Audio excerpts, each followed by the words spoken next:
All right. So my name is Michael DeLu, and I'm going to be your host today. All right. Today is October 19th, 2020. And I'm so happy that I'm doing this right now, and I got so much shit to talk about today. All right. It was like a great weekend of sports this past weekend. All right. I got so much to politic about. Oh, yeah. Oh, it's going down tonight,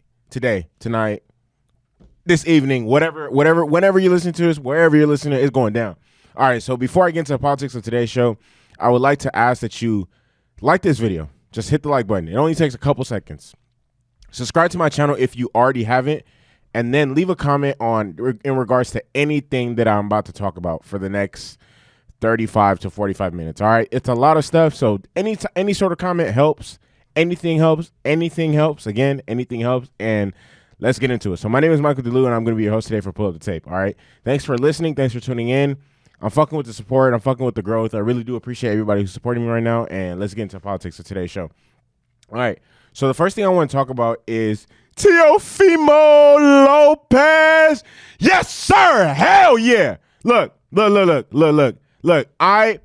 First of all, I'm like, it's been a while since I've really been this excited about boxing.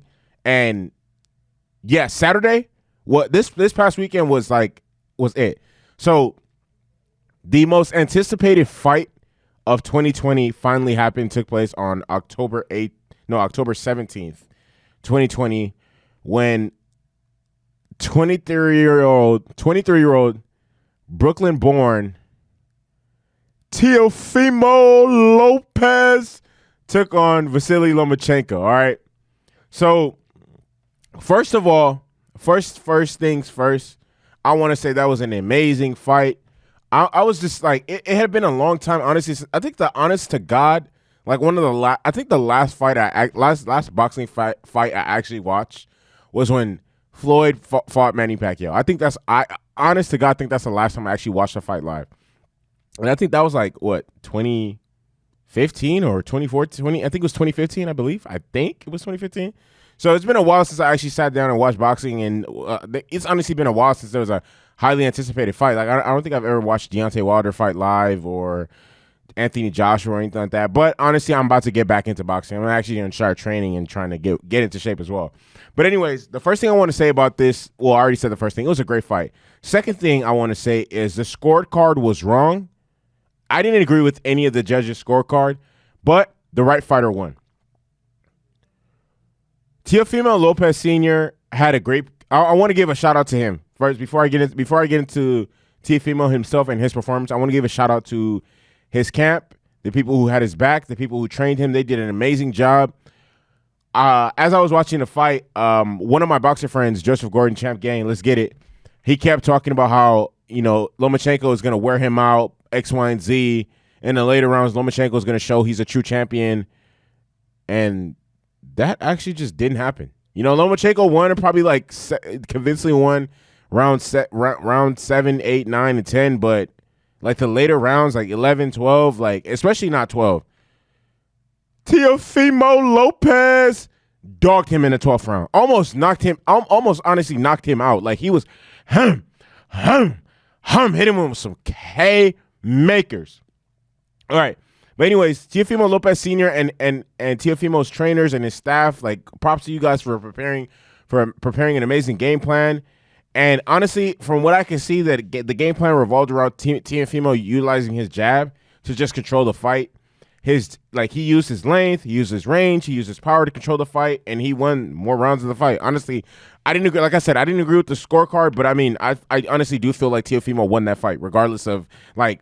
I either saw it being a draw or Teofimo winning the fight, straight up. And honestly, it was actually crazy to see Teofimo was able to just boxing is a game of inches and seconds, and like the timing matters for everything. Teofimo was able to control the fight the rounds that he was winning. He was able to control that and just disrupt Lomachenko's rhythm, his game plan, everything he was trying to do, he was able to disrupt that with his size, his length, and his power. And based on what I saw, it just seemed like like I said, it seemed like Lomachenko's plan was to wear out Lopez, and honestly, it just didn't work. Teofimo came out strong. Like the first 6 rounds, just I wouldn't say he dominated, but he was for sure more active and landed more punches. And he also did throw more punches. And just Lomachenko just got down on the scorecard fast. Like it just out the gate. I'm not saying he struggled or was dominated, but boxing is about scoring more points than your opponent, whether you're dominating them or not. If you're more active and you're landing if you're more active and you're landing probably 5% more punches than your opponent, you're still winning the fight, regardless.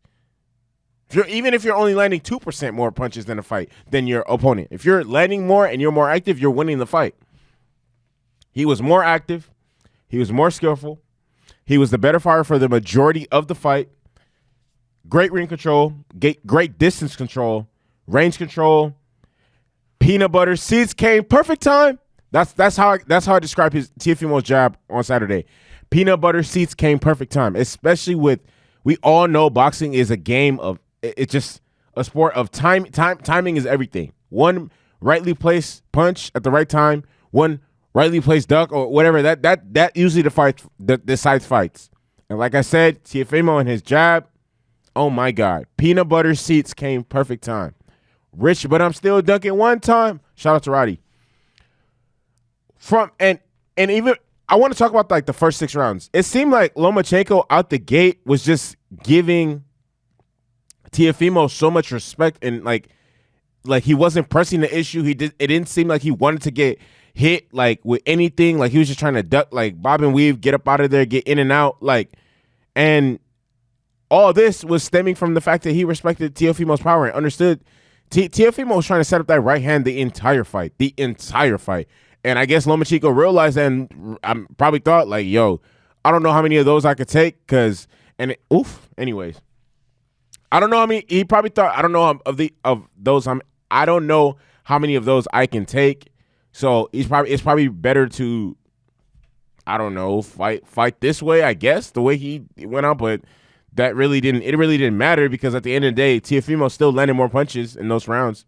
I mean, you weren't big punches, but like I said, he was more active and landed more punches. So the second of the fight, Loma came on strong because honestly, he had to. Like he honestly had to.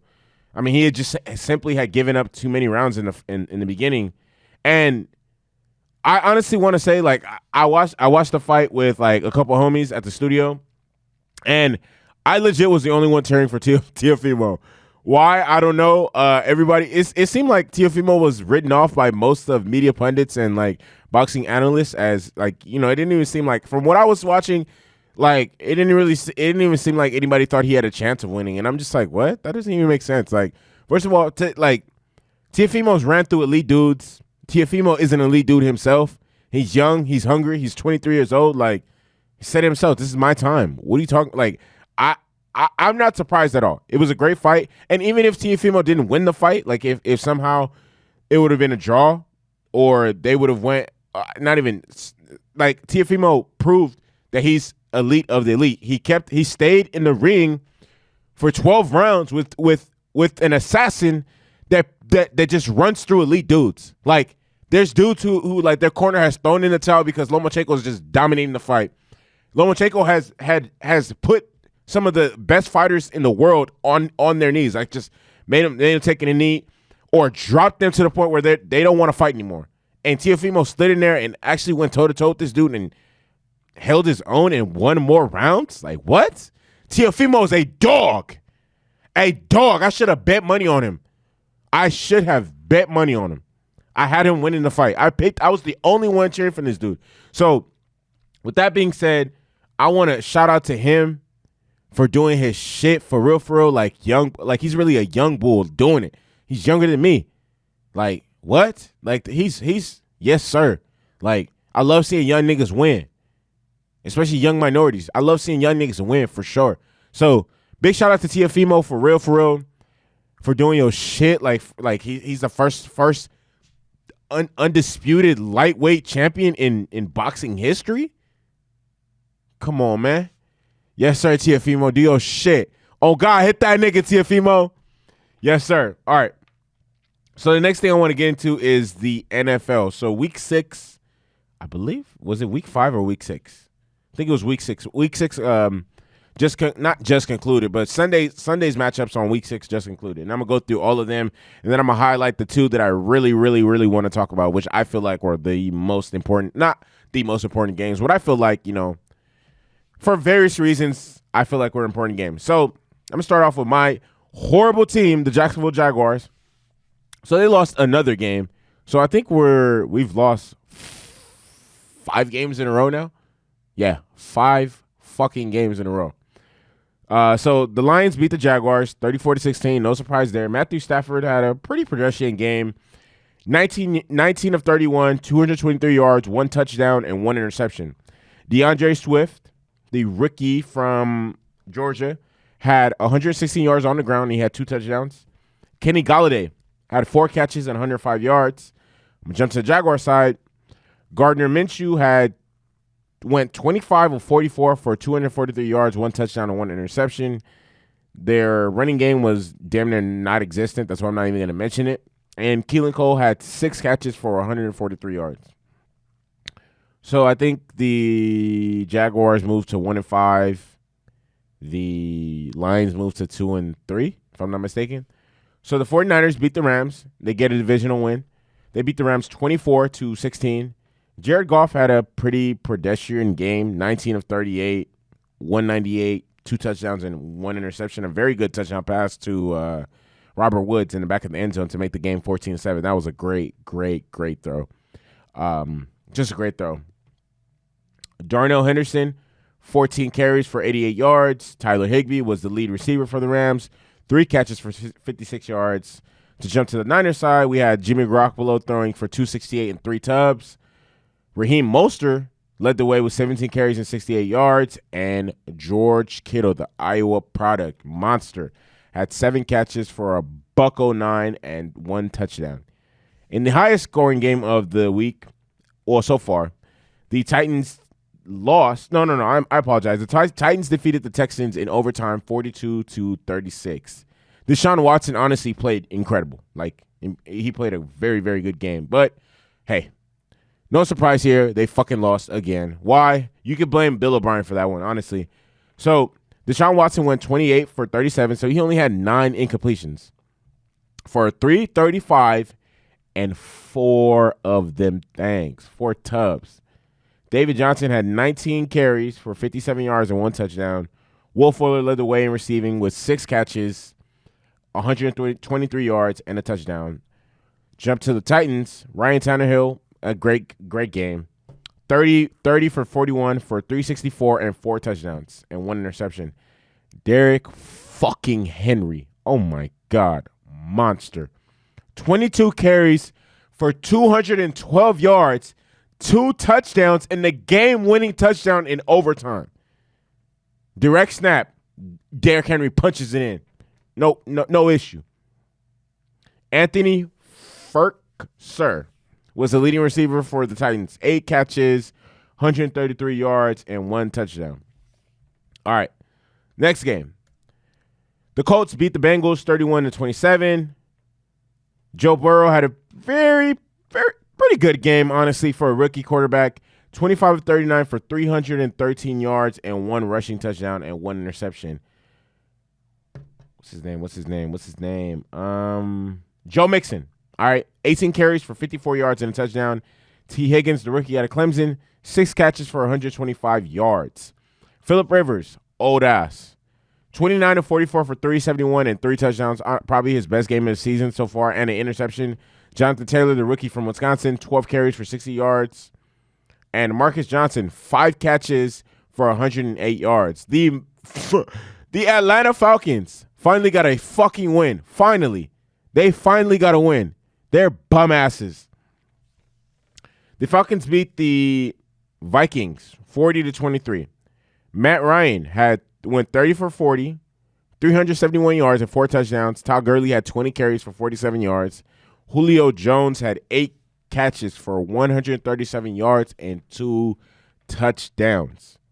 I will be honest. Honestly, I at one point the Falcons were up 24-0, and I was just like, oh, yeah, they're going to find a way to lose this. But unfortunately, they didn't. Not unfortunately, but they didn't, which was actually surprising to me. They didn't actually lose the game. They actually held the lead and won. Kirk Cousins. Oh my God. Sometimes, man, Kirk Cousins is one of those guys where one day you'll be thinking, man, we're so lucky to have this dude as our quarterback, and then another day you're just like, yo, no, this ain't it. This dude is not it. Yeah, I don't know what it is about Kirk Cousins. He had 24 for 36, 3 touchdowns and 3 interceptions. Justin Jefferson, the rookie out of LSU, 9 catches, 166 yards, and 2 touchdowns. All right. So the Broncos defeated the Patriots. Now the Patriots are sitting at 2-3. It's the first time in a while they've had a losing record this late into the season. Not late, not extremely late, but the Patriots usually don't start off this bad. But I will attest that to Cam Newton missing the last game, I believe, with COVID, or the last 2 games with COVID. But anyways, let's get into this box score. So Drew Lock had honestly, a terrible game. 10 for 24, 189 yards, 2 interceptions. I was about to say 2 touchdowns. Hell no, 2 interceptions. Phillip Lindsay had a very good game. 23 carries for 101. Tim Patrick, 4 catches for 101. And Brandon McManus scored all of their points. So a 45-yard field goal, 44-yard field goal, 27-yard field goal, 52-yard field goal, 20-yard field goal, and a 54-yard field goal, which is how they got to 18 points. So they beat the Patriots 18-12. Cam Newton, pretty bad game, 17 for 25, 157 yards, and 2 interceptions. But he was also the leading rusher for the Patriots with 10 carries and 76 yards and a tub. James White was the leading receiver with 8 catches and 65 yards. I want to give a shout out to one of the worst teams in the NFL, the New York Giants. They now have the same record as my team, the Jacksonville Jaguars, as they finally get a W, their first W of the season, and they beat the Redskins. Oh, not the Redskins. I apologize. The Washington football team, 20-19. So let's start off with the Washington football team. Kyle Allen had 31 for 42. 280 yards, 2 touchdowns, and 1 interception. J.D. McKissick led the way with 8 carries for 41 yards on the ground. Terry McLaurin, 7 receptions for 74 yards. Daniel Jones led the way for the. I'll start off with the positive. He led the Giants in rushing with 7 carries for 74 yards, but he was pretty terrible in the passing game with 12 for 19 for 112 yards, 1 touchdown, and 1 interception. 112 passing yards, that's never going to cut it. But hey, Darius Slayton led the way in receptions for the Giants with 2 catches, 41 yards, and 1 touchdown. And the reason why the Giants were able to win this game is they got a fumble recovery for a touchdown. Other than that, they probably would have lost. If not for that play, they would have lost, honestly. But hey, you get dubs how you get dubbed. You get dubs however you can get them, to be honest, especially in the NFL. So the Ravens beat the Eagles 30-28. Lamar Jackson 16 of 27 for 186 passing yards and 1 touchdown. 9 carries for 108 yards and 1 touchdown. Man, Lamar is different. Hollywood Brown led the way in receiving for the Ravens with 4 catches for 57 yards. Carson Wentz, pretty good game. Decent game. His completion percentage wasn't the hottest. It was I think about 52, 53. 21 of 40 for 213 yards and 2 touchdowns. Miles Sanders, who left the game with the injury, had 9 carries for 118 yards. Travis Fulgham led the way for receiving for the Eagles with 6 catches for 75 yards. All right. The Bears beat the Panthers 23-16. Nick Foles, 23 of 39 for 198 yards, 1 touchdown, 1 interception. David Montgomery, 19 carries for 58 yards. Allen Robinson, 5 catches for 53 yards. Teddy Bridgewater, 16 of 29 for 216 yards and 2 interceptions. Mike Davis led the way in rushing for them, 18 carries, 52 yards, 1 touchdown. DJ Moore, 5 catches for 93 yards. The Dolphins got the shit. The Dolphins stomped the fucking Jets. Oh my God. The Jets have to be the worst team in the NFL. Have to. Right? So bad that Tua made his NFL debut. All right. So Ryan Fitzpatrick went 18 for 27, 191, 3 touchdowns, 2 interceptions. Myles Gaskin out of Washington, 18 carries, 91 yards. Adam Shaheen, the tight end, 3 catches for 51 yards and 1 tub. Joe Flacco was poo-poo, 21 for 44, 186 yards. Frank Gore, 11 rushes for 46 yards. And Bernard Perriman, 4 catches for 62 yards. Now, to get into the 2 games I really want to highlight. All right. Oh, yeah. I'm really excited about this. I'm really excited to get my take on this. So, all right. Well, the Patriots. No, that's the Patriots. It was one of the more favorable matchups, and matchups that we all look forward to this week was the Patriots playing the Bucks. I keep saying the Patriots. The Packers playing the Bucks. Why? Because Aaron Rodgers and Tom Brady were going to share the field again for, I believe, the 4th time in their careers. So the Bucks won 34-10, and honestly, this game was pretty much over at halftime. All right. Let me start off by saying. Actually, not. Let me start off by saying. Let me start off with the box stats, box score, whatever. So Aaron Rodgers was 16 of 35, 160 yards and 2 interceptions. Devontae Adams had 6 catches for 61 yards. And as a team, the Packers didn't play good offensively at all, or defensively, to be honest. They had 160 passing yards total. They had 94 rushing yards total. And honestly, just being realistic, that's not going to cut it. Not going to cut it against the Bucks. Tom Brady, pretty pedestrian game, but his defense played lights out, and Ronald Jones stepped up. So Tom Brady went 17 of 27, 166 yards and 2 tubs. Ronald Jones had 23 carries for 113 and 2 tubs. Rob Gronkowski played the fucking best game of the season. He had 5 catches, 78 yards, and a touchdown. All right. So the Packers are up 10-0. I'm watching this game. The Packers are up 10-0 because it's the 2:00 game on the West Coast. So the Packers are up 10-0. Next thing you know, Devontae Adams. So Aaron Rodgers snaps the ball. Devontae Adams is running an out. And everybody knows if you're throwing an out route against any DBs in the NFL, you have to throw the ball on time and perfectly, or else that's going to be a pick six. That's easily going to be a pick six. And Aaron Rodgers was trying to throw that to Devontae Adams on the left side of the field, and it was intercepted by Jamal Dean, and Jamal Dean runs that to the crib for a touchdown. So now it's 10-7. All right? The very next possession, Mike Edwards intercepts a tip pass that was intended for Devontae Adams and then runs it back to the Packers' 2-yard line. On the very next play, Ronald Jones runs it in smashes in a 2-yard run. Just walks right into end zone. So the Packers went from being up 10 to down 4 in a matter of 2 minutes.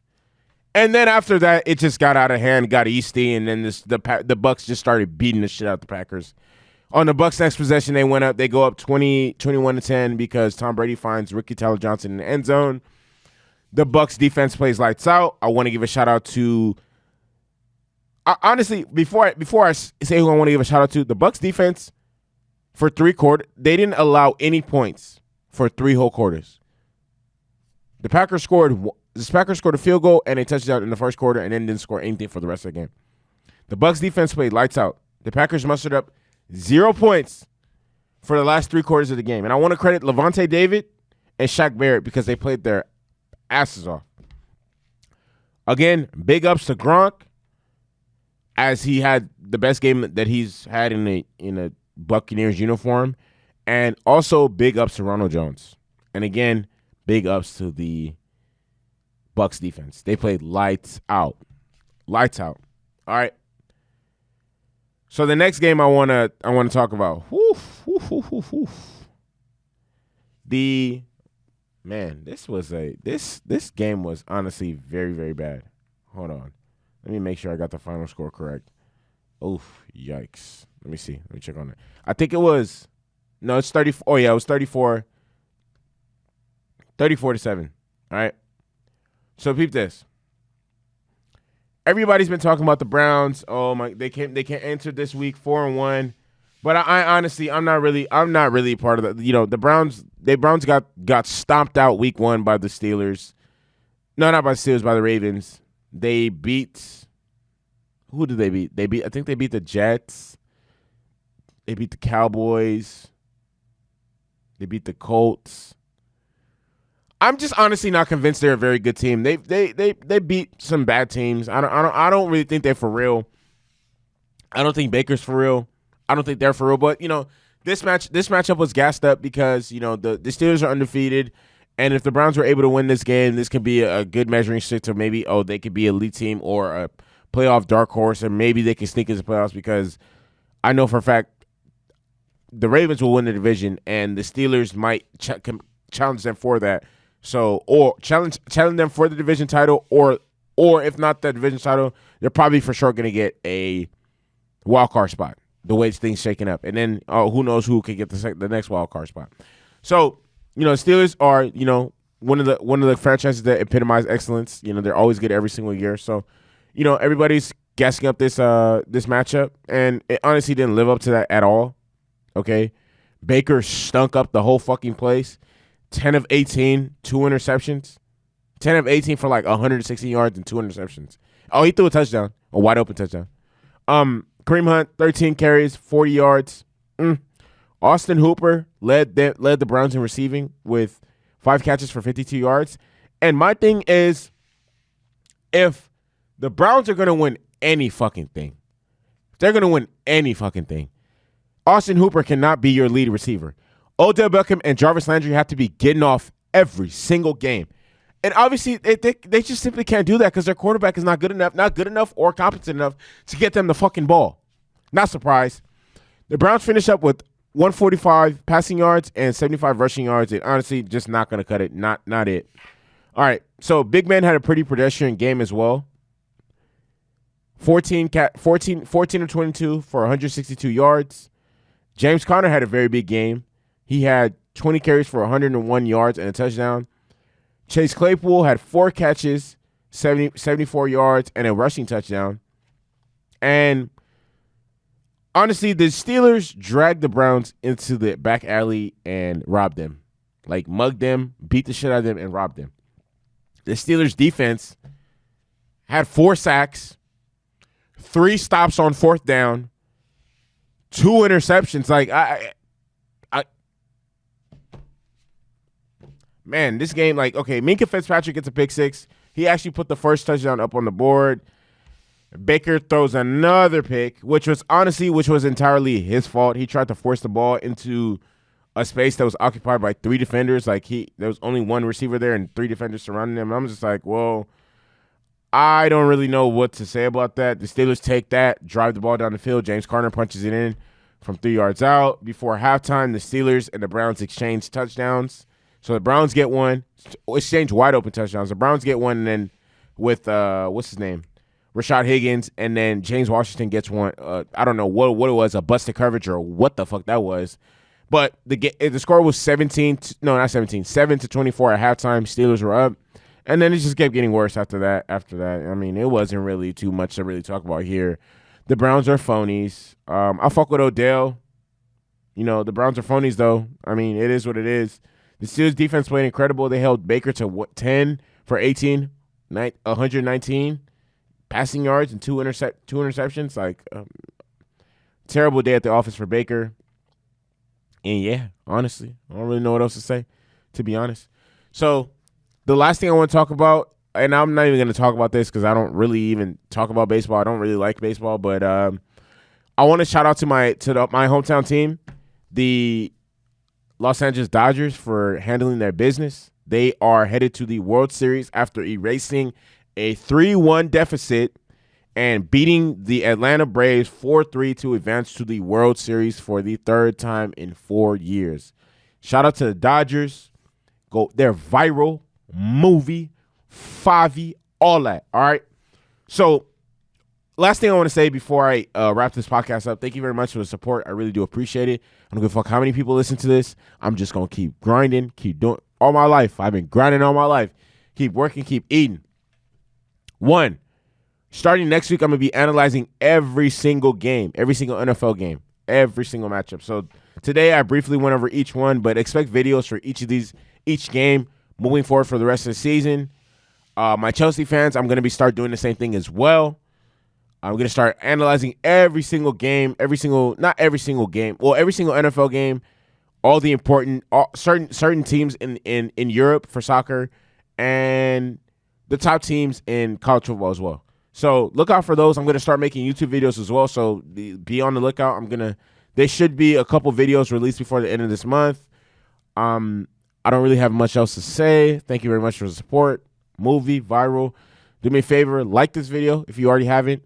Hit the subscribe button if you're not already subscribed to my channel, and leave a comment underneath.